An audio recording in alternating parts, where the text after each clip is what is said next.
तो अब नंदगांव से भगवान आ गए थे वृंदावन की भूमि में। आप जितने भी वहाँ पर तीर्थ देखेंगे उनके पीछे लगा हुआ होगा वन, वृंदावन, कामवन, तालवन, मधुवन। तो पहले पूरा जो ब्रज होता था वो वर रूप में ही जंगल हुआ करता था। माता यशोदा और नंद बाबा ने ये निर्णय लिया कि अगर कृष्ण को बचाना है, अगर कृष्ण की रक्षा करनी है तो हमें ये स्थान छोड़ देना चाहिए। तब सभी ग्वाल बाल गोपियाँ, नंद बाबा और मैया यशोदा गोकुल छोड़ देते हैं और अब आ जाते हैं वृंदावन की पावन भूमि में, जहाँ पर बड़े बड़े तुलसी के वृक्ष थे, हरियाली थी। और सबसे विशेष जो कार्य होता था वो गाय दोहन का कार्य होता। माखन निकाला, घी निकाला, उसे बेचकर गोपियाँ अपना जीवन निर्वाह करती थी। तो सभी गोपियाँ ग्वाल वाले छकड़ों पर अपना सामान लाद कर वृंदावन की भूमि में आ गए। हर साल नंद बाबा और मैया यशोदा इंद्र की पूजा किया करते थे। तो आज मैया यशोदा 56 भोग बना रही हैं इंद्र की पूजा के लिए। तो ठाकुर जी को भूख लगी थी। इस समय भगवान की आयु है 7 वर्ष की। भगवान ने मैया को कहा कि मैया मुझे बड़ी जोरों की भूख लगी है, भोजन करवा दो। मैया ने कहा लाला पहले पूजा होगी। बोले किसकी पूजा होगी, किसकी जय जय होगी? बोले इंद्र देवता की पूजा होगी। तो भगवान को संशय हुआ। भगवान ने कहा मैया ये इंद्र कब से देवता है गो? मैंने तो सुना है इस प्रकृति पर केवल 3 ही देव हैं, ब्रह्मा, विष्णु और महेश, उसके अलावा कोई नहीं है। ये तो केवल भगवान का सेवक है, पार्षद है। जो इसको काम सौंपा गया है उसको वो काम करना पड़ेगा। कहा नहीं लाला, हर साल होती है उसकी पूजा, और जब वो पूजा होती है तो वर्षा का जल बरसाते हैं, 56 भोग दिया जाता है। तो बोले मैया आज से नहीं होगी। बोले लाला तो फिर किसकी पूजा करें? बोले उसकी पूजा करो जो पद पर रहते हुए भी, जिसकी तुम ना तो पूजा करते, उपासना करते, ना तुम उसको जानते, फिर भी तुम्हारी रक्षा करने के लिए तत्पर है, तुम उसकी पूजा करो। तुम गिरिराज महाराज की पूजा करो, 7 कोस के गिरिराज जी की पूजा करो। मैया इस गिरिराज के पर्वत पर भी हम जैसे साधारण से ग्वाले अपने गायों का पालन करते हैं, और हम जैसे अपने कुटिया घर बनाकर अपना जीवन यापन करते हैं। सबसे बड़ी बात गोवर्धन महाराज के एक उदाहरण के माध्यम से संत महात्मा समझाते हैं कि मान लीजिए आपको किसी से कुछ काम करवाना है, कोई शिक्षा का ही विभाग हो। जो माताएं जा रही हैं, बस 10-5 मिनट की बात हो रही है। गिरिराज जी महाराज की अभी पूजा होगी, सभी लोग अपने स्थान पर बैठ जाएं मैया। 5-10 मिनट और रुक जाओ मैया। किसी को शिक्षा विभाग में अपना काम करवाना हो तो सबसे बड़े व्यक्ति से वो संपर्क करेगा जो शिक्षा से जुड़ा हुआ होगा। अगर वो काम करवा देता है पैसे ले देकर तो इसमें कोई बड़ी बात नहीं।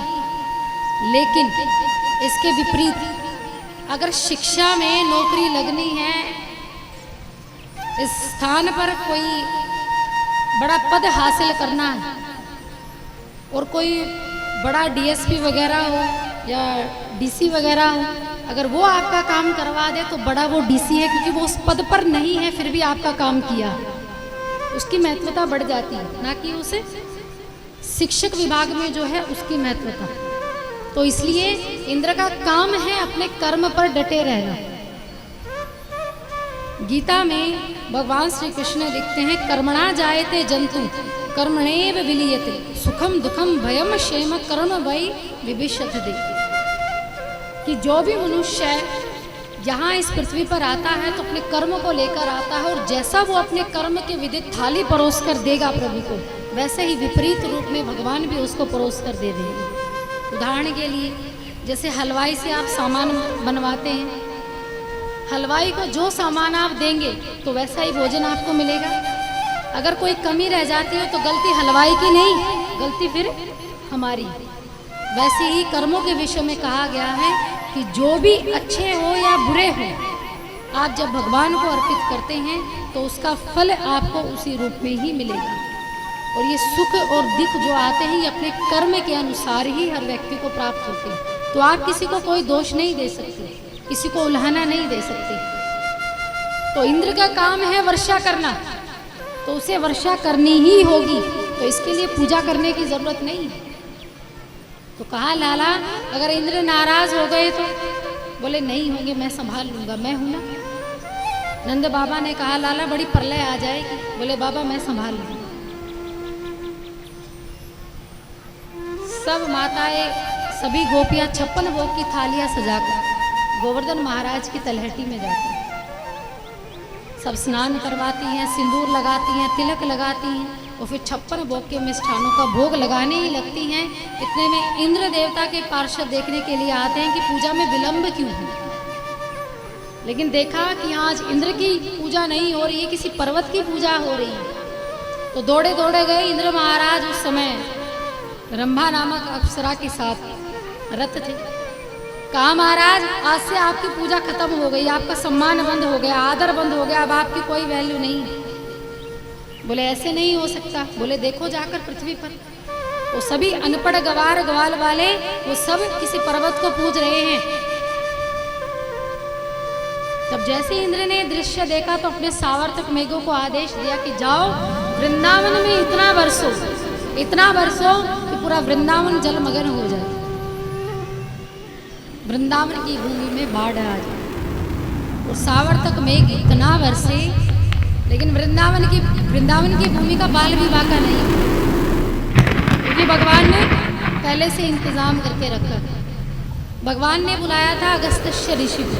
इसके विषय में विवरण मैं आज अभी नहीं दूंगी, बस ये समझिएगा अगस्त्य ऋषि ने त्रेता युग में भोजन किया था माता सीता के हाथ से और जल पिया है द्वापर में। और भगवान ने अगस्त्य ऋषि को बुलाया, कहा महाराज अब जल पीने का समय आ गया है, अंजलि बांध कर बैठ जाइए। और जैसे ही इंद्र बरसे तो अगस्त्य ऋषि अंजलि बांध कर बैठ गए। और अंजलियों से पानी निकलता है ना, पानी भरने के बाद तो उतना ही जल वृंदावन में बरसा।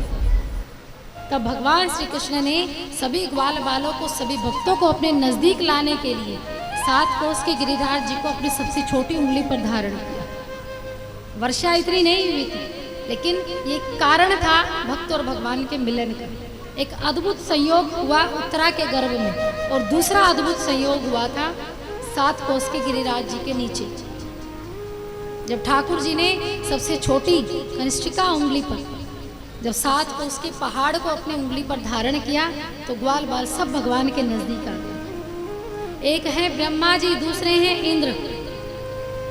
ब्रह्मा जी ने जब भगवान पर संदेह किया तो उनको भगवान ने श्राप दिया कि कलयुग में तुम्हारी पूजा नहीं होगी। ये ब्रह्मा को श्राप है आज कि कलयुग में ब्रह्मा का कोई मंदिर नहीं है। एकमात्र राजस्थान में पुष्कर का मंदिर है जहाँ दोनों पति पत्नी की प्रतिमूर्ति है, बाकी कहीं भी न मंदिरों में ब्रह्मा नहीं मिलेंगे आपको। ये श्राप है। दूसरी ओर इंद्र ने भी बड़ी हिम्मत की, उसे भी घमंड था, अहंकार था, वो भी पहचान नहीं पाया घमंड में कि ये नारायण है, लेकिन उसको भगवान ने वरदान दिया। क्यों? क्योंकि उसने भक्त और भगवान के मिलन का साधन अपनाया। 7 दिन तक सभी ग्वाल बाल भगवान के समीप रहे। क्रोध तो था भगवान को, लेकिन क्रोध जब जैसे ही इंद्र को देखा, ग्वाल बालों के प्रेम और आंखों में अश्रु धारा को देखा, तो भगवान का जो क्रोध था वो पिघल गया। तो 7 कोस के गिरिराज जी को 7 दिन तक भगवान ने अपनी सबसे छोटी उंगली पर धारण किया और 56 भोग उनको चढ़ाया जाता है। इसलिए माता यशोदा ठाकुर जी को एक दिन में 8 बार भोजन करवाती थी। हम कितनी बार भोजन करवाते हैं? मैक्सिमम 1 से 2 बार, मैक्सिमम 3 बार, चलो 4 बार हो जाएगा। लेकिन उस बार में सब्जी एक ही हो सकती है, 2 हो सकती हैं, चलो वो भी बढ़ा देते हैं। लेकिन मैया यशोदा 8 बार भोजन करवाती, हर 3 घंटे में।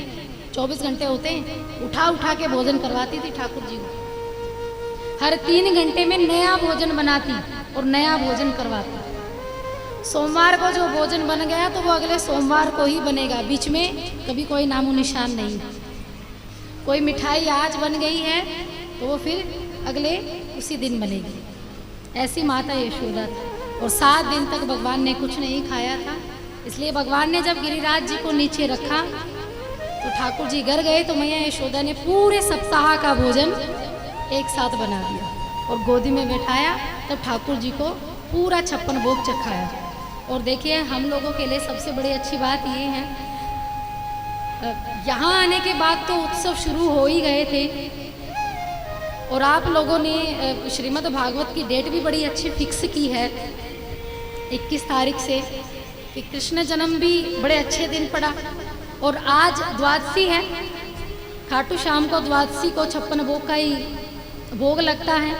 और वैसे गिरिराज जी भी है, आज दर्शन है तो गिरिराज जी को भी 56 भोग का ही प्रसाद चढ़ता है। तो बड़ी सोच समझकर गोयल परिवार ने ये योजना बनाई है कि 7 दिन का पुण्य मिल जाए, तो कहीं भी तनिक से चूक ना रहे कहीं पर भी। तो कई बार मैं सोचती हूँ कि महाराज जी से कहती हूँ कि महाराज जी बड़े सोच समझकर योजना बनाई गई है, एक एक दिन सोच समझ कर रखा गया।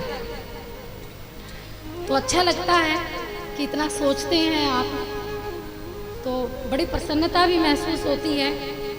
और इस व्यासपीठ से खूब खूब आशीर्वाद आप सभी को, और ये मंगल कामनाएं, आप सदा अखंड सौभाग्यवती भव रहें, आपके पुत्र सदा आपकी वृद्धावस्था में सेवा करते रहें, और धन धान्य की आपके घर पूर्ति हो, यही व्यासपीठ से आशीर्वाद के तौर पर आपके लिए है।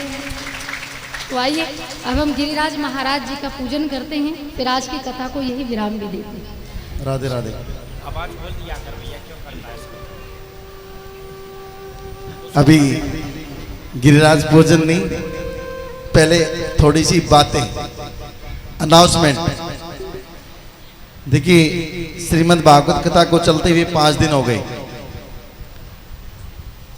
और 5 दिन हो गए तो कहते हैं कि इसमें 2 दिन विशेष रहते हैं। वैसे तो सारे ही दिन विशेष हैं, लेकिन 3 दिन विशेष रहते हैं।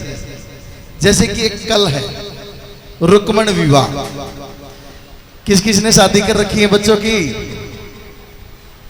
तैयार हो जाना, कल तो ठाकुर जी की शादी है। क्या दोगे कन्यादान में, और क्या कौन कौन चलेंगे शादी में ठाकुर जी की?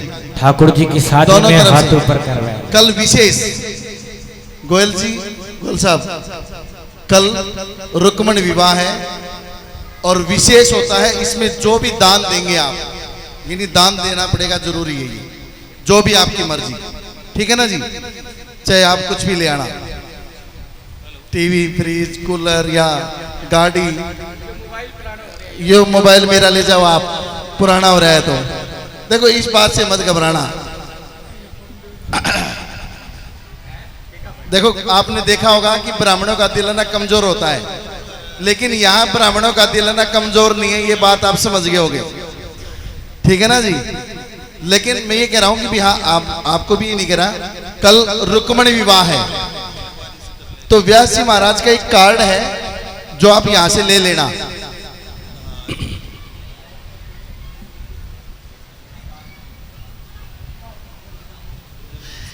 ये व्यास जी महाराज का कार्ड है, और इसमें दिया गया है कि व्यास जी महाराज आप लोगों का दिया हुआ दान